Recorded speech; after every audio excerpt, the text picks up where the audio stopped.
So, good day mga ka-farmers. So, nandito na naman tayo sa ating palayan. So, ako po yung magmi-mix ng aking mga hilo. So, ang gamit po natin ngayon ay Brudan.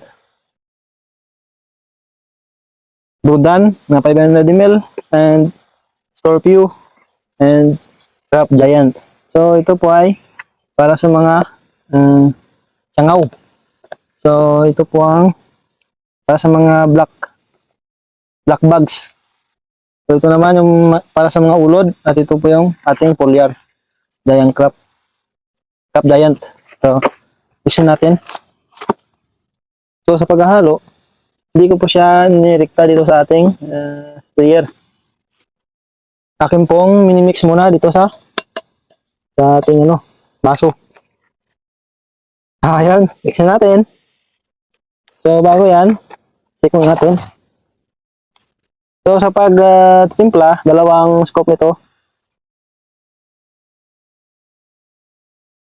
Para, ito po yung pangpuksa sa mga ulod.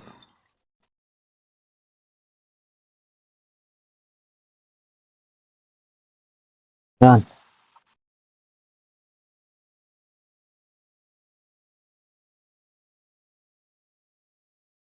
At,